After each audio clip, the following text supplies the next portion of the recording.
5 लोग बर्फ और ठंडे पानी से भरी हुई एक केव में गोता लगाते हैं। इन 5 लोगों को कोई आइडिया नहीं है कि ये इनकी आखिरी केव डाइविंग होने वाली है, क्योंकि अभी इनके साथ एक ऐसी घटना घटने वाली है जो इन्हें सीधा मौत के मुंह में ले जाने वाली है। इनके सिर पर लगा गोप्रो कैमरा इनकी हर एक मूवमेंट को रिकॉर्ड कर रहा है। ये केव डाइविंग की घटना इतिहास की सबसे खतरनाक और दिल दहला देने वाली घटनाओं में से एक है। नमस्कार दोस्तों, मैं हूं श्याम तोमर, स्वागत करता हूं आपका इस वीडियो में।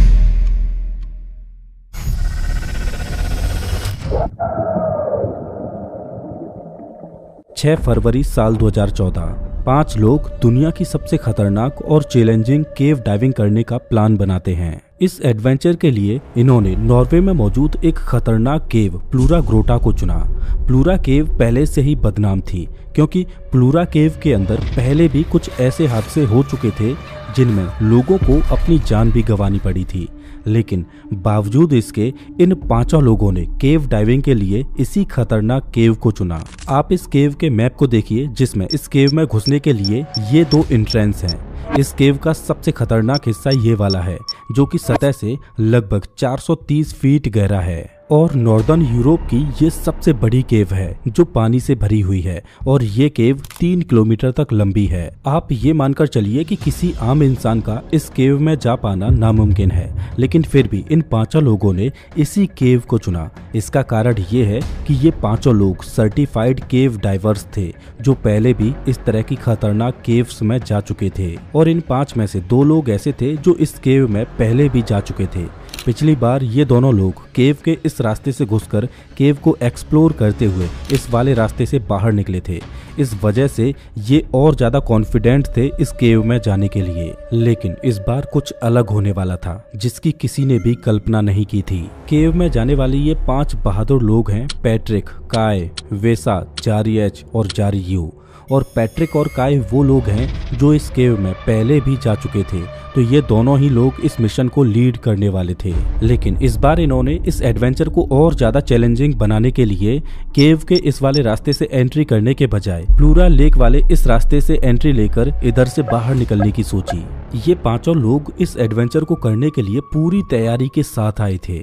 अगर प्लान के मुताबिक सब कुछ ठीक चलता तो ये इस पूरी केव एक्सप्लोरिंग को सिर्फ 5 घंटों में ही पूरा कर सकते थे। इस केव में जाने के लिए इन्होंने 2 टीम बनाई। पहली टीम में पैट्रिक और जारी एच थे और दूसरी टीम में काय, वेसा और जारी यू थे।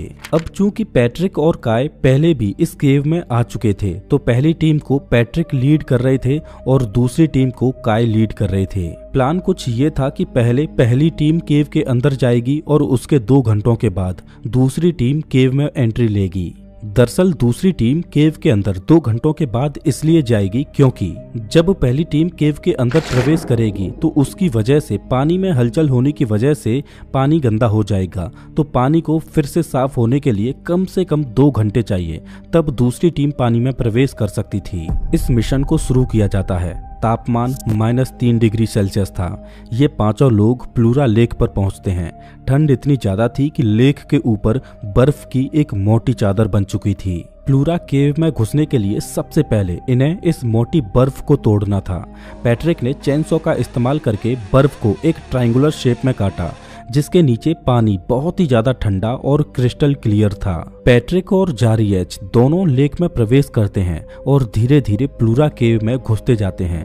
उन्होंने अपने अंडर वाटर स्कूटर को चालू किया, जिससे वो कम एनर्जी खर्च करके इस एडवेंचर का लुत्फ उठा सकें। इनकी शुरुआत ठीक रहती है, लेकिन इन्हें क्या पता कि कुछ ही समय में सब कुछ बदलने वाला है।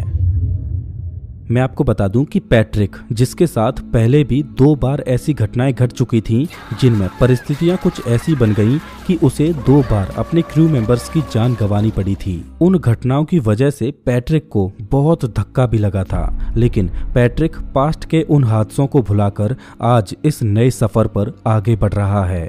ये एडवेंचर कितना खतरनाक होने वाला था, इस बात को ये लोग भी भली भांति जानते थे। इस वजह से इस एडवेंचर को पूरा करने के लिए ये सभी एडवांस टेक्नोलॉजी वाले गियर्स अपने साथ लाए थे और श्वास लेने के लिए ये इस्तेमाल कर रहे थे एक क्लोज्ड सर्किट गियर जिसे रीब्रीदर बोला जाता है। जैसा कि आप जानते ही हो कि जब हम श्वास लेते हैं तो ऑक्सीजन गैस को इनहेल करते हैं और जब हम श्वास छोड़ते हैं तो हम कार्बन डाइऑक्साइड गैस को एक्सहेल करते हैं। और एक रीब्रीदर एक ऐसी टेक्नोलॉजी है जिसमें इस एक्सहेल्ड हुई कार्बन डाइऑक्साइड गैस को फिल्टर किया जाता है और उसे ऑक्सीजन में कन्वर्ट किया जाता है और डाइवर्स उस ऑक्सीजन को फिर से इस्तेमाल कर सकते हैं। इस रीब्रीदर टेक्नोलॉजी का फायदा ये है कि डाइवर्स को एक्स्ट्रा ऑक्सीजन सिलेंडर अपने साथ नहीं ले जाना पड़ता और डाइवर्स लंबे समय तक पानी के अंदर गोता लगा सकते हैं। टेक्नोलॉजी चाहे कितनी ही एडवांस क्यों ना हो, लेकिन कभी कभी वो मेल फंक्शन भी कर जाती है।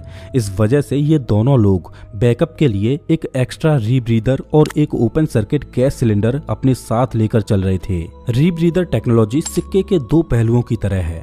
अगर डाइवर जल्दी जल्दी श्वास लेने लगे तो रीब्रीदर का फिल्टर ठीक से काम नहीं कर पाएगा और वो जल्दी से कार्बन डाइऑक्साइड को फिल्टर नहीं कर पाएगा, जिससे डाइवर उसी कार्बन डाइऑक्साइड को फिर से इनहेल करने लगेगा, जिससे बॉडी पर बहुत ज्यादा साइड इफेक्ट्स होंगे, जैसे कार्बन डाइऑक्साइड के ब्लड में घुलने की वजह से चक्कर आने लगते हैं, कंफ्यूजन होने लगती है और अंत में मौत भी हो जाती है। इस सिचुएशन को हाइपर कैप्निया बोला जाता है। पैट्रिक और जारी एच धीरे धीरे केव की गहराई में जाते जा रहे थे और वो इस स्लोप से डाइव करते हुए इस 250 मीटर लंबे एयर चैम्बर में प्रवेश करते हैं। अभी तक तो इनकी यात्रा ठीक रहती है, लेकिन अब ये इस केव के सबसे खतरनाक हिस्से में प्रवेश करने वाले थे और ये इस केव का सबसे ज्यादा गहरा भाग था। केव की इस गहराई में पानी का प्रेशर भी बहुत ज्यादा था। धीरे धीरे ये दोनों डाइवर्स केव के सबसे डीपेस्ट वाले पार्ट में प्रवेश कर चुके थे। इस गहराई में आकर उन्होंने अपने अंडर वाटर स्कूटर को बंद कर दिया क्योंकि वो इस जगह पर केव की ब्यूटी को निहारना चाहते थे। अभी तक सब कुछ प्लान के मुताबिक ही चल रहा था। अब इन दोनों को केव की इस गहराई से बाहर निकलना था, जिसके लिए उन्हें इस सकरे रास्ते से होकर ऊपर जाना था, जो कि ऑलमोस्ट 90 डिग्री के एंगल पर था। पैट्रिक आगे चल रहा था तो उसने इस 90 डिग्री के सेक्शन को पार किया और ऊपर जाने लगा। जारी एच को उसके पीछे आना था। पैट्रिक थोड़ा ऊपर आकर जारी के पीछे आने का वेट करता है, लेकिन तभी उसे दिखाई देता है कि जारी के सिर पर लगी लाइट इधर उधर तेजी से मूव कर रही है। ऐसा लग रहा था मानो जारी पैट्रिक को अपने पास बुलाना चाहता हो। पैट्रिक जारी एच के पास आता है और देखता है कि जारी पूरी तरह से पैनिक हो चुका है, जिस वजह से वो जल्दी जल्दी श्वास ले रहा है। पैट्रिक देखता है कि जारी आखिर इतना छटपटा क्यों रहा है। तभी पैट्रिक को दिखाई देता है कि जारी के स्कूटर की केबल दो पत्थरों के बीच फंस चुकी है और जारी बार बार उस केबल को बाहर निकालने की कोशिश कर रहा है। इस पैनिक की वजह से जारी इतनी जल्दी जल्दी श्वास ले रहा था कि उसका रीब्रीदर का फिल्टर कार्बन डाइऑक्साइड को ठीक से फिल्टर नहीं कर पा रहा था। इस वजह से जारी पैट्रिक से बैकअप ऑक्सीजन सिलेंडर की मांग करता है। पैट्रिक जारी की मदद करता है और उसे अपने रीब्रीदर को भी देता है। धीरे धीरे सिचुएशन थोड़ी कंट्रोल में लग रही थी। तभी जारी अपने खुद के रीब्रीदर पर स्विच करता है, लेकिन अचानक जारी के हाथ से उसका रीब्रीदर नीचे गिर जाता है, जिस वजह से जारी पैनिक में केव के ठंडे पानी को अपनी सांसों के साथ इनहेल कर लेता है और जारी छटपटाने लगता है। पैट्रिक को समझ आ जाता है कि अब जारी नहीं बच सकता और पैट्रिक अब इमोशनली चैलेंजिंग डिसीजन लेता है और जारी एच को वहीं पर छोड़कर आगे बढ़ जाता है। लेकिन अब परेशानी ये थी कि इतनी गहराई में उसे इस सिचुएशन को हैंडल करते हुए बहुत ज़्यादा समय गुजर जाता है, जिस वजह से पैट्रिक के लिए डीकम्प्रेशन सिकनेस का खतरा बढ़ता जा रहा था। दरअसल होता यह है कि जब कोई डाइवर पानी के अंदर जितनी ज़्यादा गहराई में गोता लगाएगा तो प्रेशर की वजह से उसकी बॉडी के टिश्यू ज़्यादा से ज़्यादा गैस को एब्जॉर्ब करते हैं और जितनी देर तक वो उस गहराई में रहेगा तो उसकी बॉडी के टिश्यू उतनी ही ज़्यादा गैस को एब्जॉर्ब करेंगे। अब चूंकि पैट्रिक इतनी गहराई में इतनी देर तक रुक चुका था, तो जब उसने अपने डाइव कंप्यूटर को देखा तो वो बता रहा था कि पैट्रिक को डीकम्प्रेशन सिकनेस से बचने के लिए उसे धीरे धीरे पानी से बाहर निकलना होगा और इस ठंडे पानी में अब उसे 400 मिनट तक और गोता लगाना होगा। डाइव कंप्यूटर की स्क्रीन पर इस वार्निंग को देखकर पैट्रिक को विश्वास ही नहीं हो रहा था, क्योंकि इस घटना से ठीक पहले डाइव कंप्यूटर सिर्फ 120 मिनट ही दिखा रहा था और ये सब घटना घट रही थी सतह से 430 फीट की गहराई में और अब तक 2 घंटे गुजर चुके थे। दूसरी टीम जो अभी बाहर थी उसे कोई भी आइडिया नहीं था कि केव के अंदर आखिर क्या चल रहा है। 2 घंटों के बाद दूसरी टीम के ये तीनों लोग भी प्लूरा केव में गोता लगाते हैं और उन्हें करीब 1 घंटे से कम का समय ही लगा होगा कि वो तीनों केव के उसी डीपेस्ट वाले पार्ट में पहुंच जाते हैं। तीनों धीरे धीरे केव के डीपेस्ट एरिया को पार करते हुए उस 90 डिग्री के टर्न के पास पहुंचते हैं।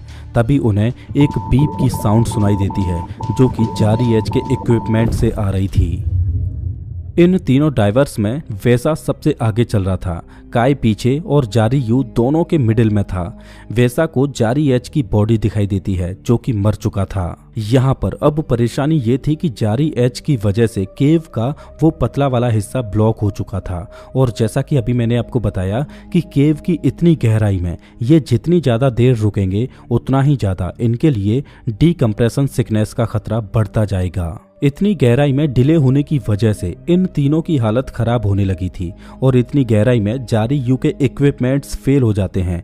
उसका रीब्रीदर ठीक से काम नहीं कर पा रहा था। जारी यू बैकअप ऑक्सीजन सिलेंडर से श्वास लेने की कोशिश करता है, लेकिन केव की इतनी गहराई में दबाव इतना ज्यादा था कि जारी यू इस प्रेशर को हैंडल नहीं कर पाता और तड़प तड़प कर केव की उस गहराई में वो अपना दम तोड़ देता है।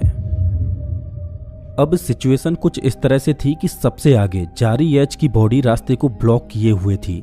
उसके पीछे वैसा इस सिचुएशन को हैंडल करने की कोशिश कर रहा था। वैसा के पीछे जारी यू की बॉडी थी जिसने केव के डीपेस्ट वाले पार्ट को ब्लॉक कर रखा था और सबसे पीछे काय था।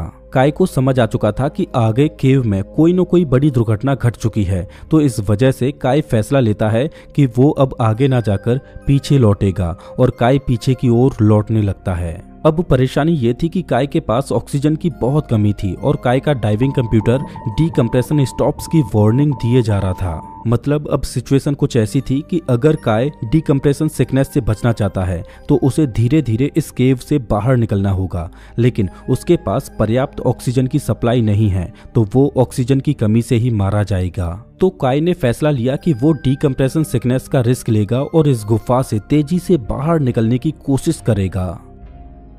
दूसरी ओर वैसा जैसे तैसे जारी एच की बॉडी को हटाकर आगे बढ़ता है। इधर काय इतनी तेजी से आगे बढ़ा था कि उसने अपने कई डीकम्प्रेशन स्टॉप्स को स्किप कर दिया था और वो एयर चैम्बर तक पहुंच चुका था।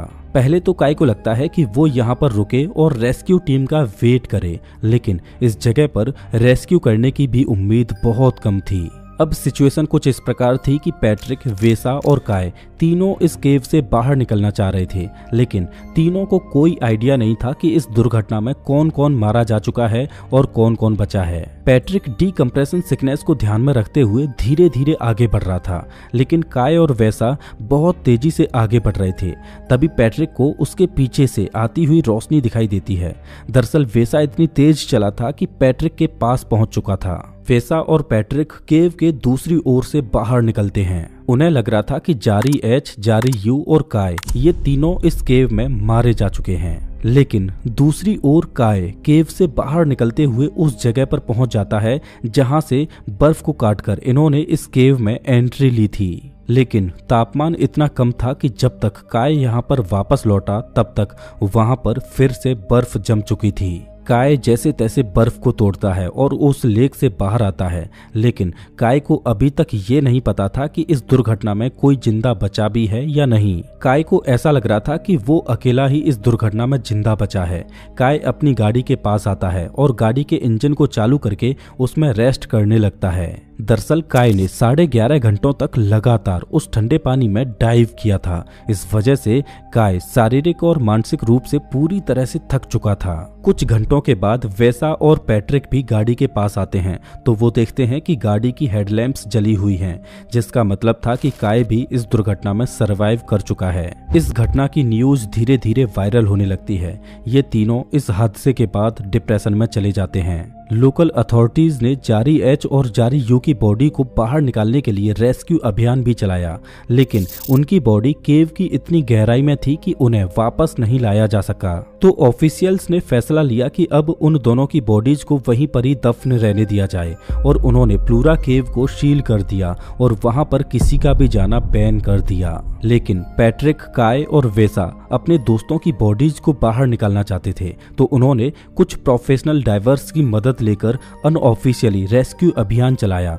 और अपने दोस्तों की बॉडीज को बाहर लेकर आए। दोस्तों, मैं आपको बता दूं कि ऐसी ही दिल दिला देने वाली घटना नटी पटी की केव में घटी थी, जब जॉन जोन्स नामक एक व्यक्ति एक छोटी सी गलती की वजह से केव के डेड एंड में फंस जाता है और मौत आने तक वो उसमें उल्टा फंसा ही रहता है, जिसको कभी भी रेस्क्यू किया ही नहीं जा सका। सच में नटी पटी की घटना रूह कपा देती है। नटी पटी की इस दिल दहला देने वाली घटना को आप स्क्रीन पर दिख रही इस वीडियो में देख सकते हो। मैं आपको वहीं मिलता हूँ।